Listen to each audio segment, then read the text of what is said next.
Revealed a rot no blade could Mimir sever at decay, even severed head did not Ragnarok could not cleanse for loyalty.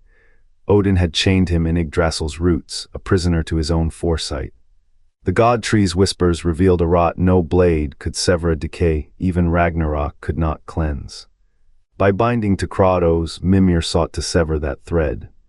His beheading was not an end, Odin had but a cut through that chained him in veins of fate.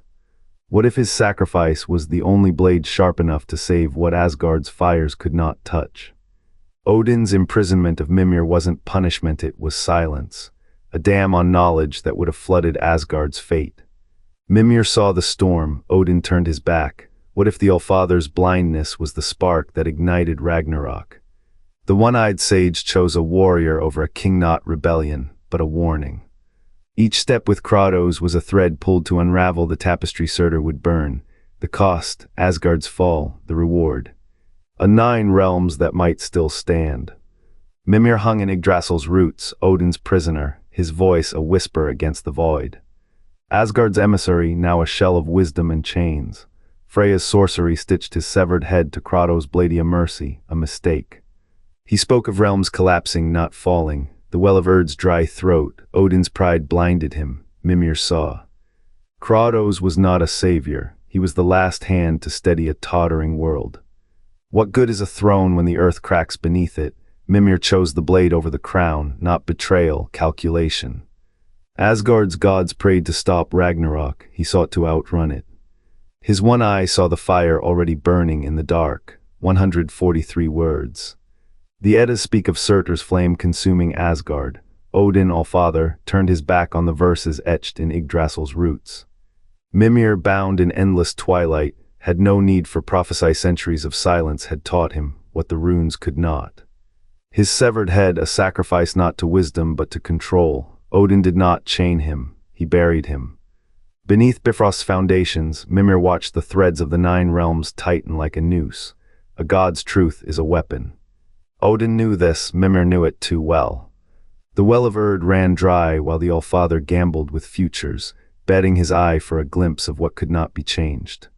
Mimir's eye saw the full tapestry, Asgard's fall not as an end but a spark. A wildfire that would leap from realm to realm if left unchecked. To warn was to unravel. To stay silent was to drown in ash. He chose the storm. Kratos was not destiny. He was a hammer swung in the right direction. Mimir's voice, sharp as Valhalla's edge, guided the god of war where Odin's inaction had failed. Not loyalty bound him to Kratos, to Atreus, to fate itself. It was calculation. A last effort to sever the chain that bound all realms to Ragnarok's pyre. What does a god do when his king is the problem? He becomes the blade. Even if it means becoming the shadow. The blade that severed Mimir's head was not an act of defiance, it was a cipher. By choosing Kratos, Mimir evaded Odin's cage and bound his fate to the one being capable of unraveling the 9 realms' rot. Freya's magic did not resurrect him, it preserved him. Her tears became a vault, her spells a lock. Within that skull, every betrayal, every prophecy, every hidden fracture of Asgard's power was stored, safe from Odin's purging. Available to Kratos' reckoning, through Fimbulwinter's blight, Mimir's voice was not guidance, it was a decryption key. Each riddle, each warning, each feint was a fragment of a larger truth. The realms were not dying from war. They were suffocating under a god's blindness. Odin saw balance, Mimir saw a noose. Kratos' path through ice and fire was never to avenge, it was to expose. A god's wisdom is only as enduring as its container. Mimir chose a warrior's strength over a king's mercy. He chose exile over obedience, the cost, a head without a body, a voice without a face. A shadow that whispers, I am what survives when the king is the plague. What does a god do when his king is the problem? He becomes the blade, even if it means becoming the shadow. What truths does that shadow hold now, as Ragnarok's embers rise? The answer is written in blood and ash. Kratos' blade once carved through his own failures. Now it carves a path to prevent new ones. Mimir saw the storm before it broke. He saw the boy who would become the storm's eye. Odin blinded himself to the end, Mimir did not. He bound his fate to Kratos not for Asgard's salvation but to anchor Atreus in the chaos, a father's sin. A guardian's pact, two men bent by the same weight.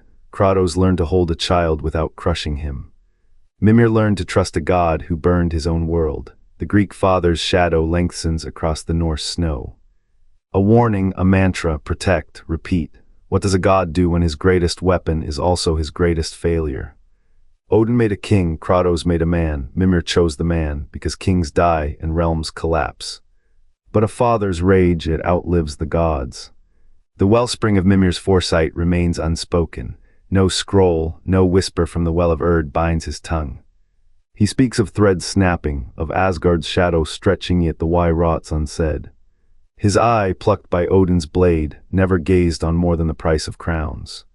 What if his visions weren't warnings but confessions? He leans close, his voice a dry wind. Asterisk, Odin saw a storm. I saw the vacuum, asterisk, but vacuums birth gods or unmake them. His loyalty to Kratos, a gambit.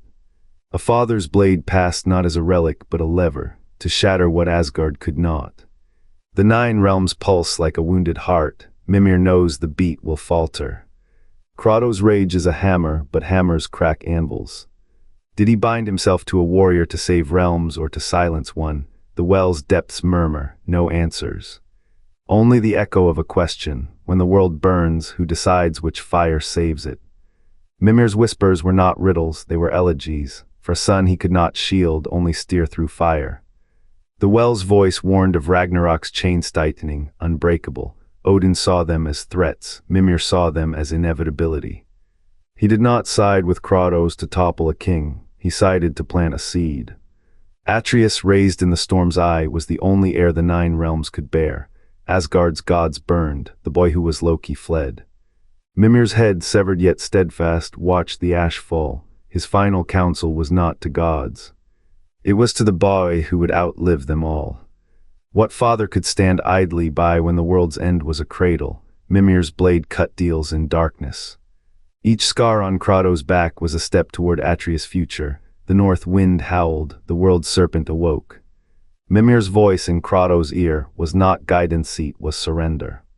To a fate where Asgard's fall was the price of a child's ascent, Kratos survived, Atreus survived, the realms they fractured. Mimir's truth was never to save the 9, only to ensure one line lived to mourn them. What if the greatest lie was the hope that gods could be saved? The well's echo fades. A new question lingers. When the world dies, is the only victory teaching the living how to carry its corpse? The well's surface ripples with a father's final wager. Mimir's eye, lost to wisdom, became a chainelage sharp enough to carve fate, heavy enough to drown a god. He walked beside Kratos not to sway the storm, but to steer its edge away from a son he could not save. Odin's halls crumbled under the weight of secrets. Mimir chose to let them fall, trusting a stranger's hands to hold what he had failed to. What does it mean when a god becomes a guide? When the price of truth is to watch the world burn, yet still whisper warnings into the wind. Mimir's grief was a language only Kratos understood, a man who had learned the same lesson in blood. The well's echoes carry no triumph, only the whisper of a father's last bet, that redemption could bloom in another's path, even as his own withered. The cost of sight is never the loss of an eye. It is the knowledge that some doors, once opened, cannot be closed. Mimir saw the 9 realms not as they were, but as they would be left to the gods. His choice was a wound, a sacrifice to teach a son he could not shield. And in that he became both sage and student, a father who traded his legacy for a chance to atone through another's blade. The well dries now, only the weight remains. Mimir's warnings looped like a dying well, Asgard's flames written in starlight, yet Odin's pride drowned the script.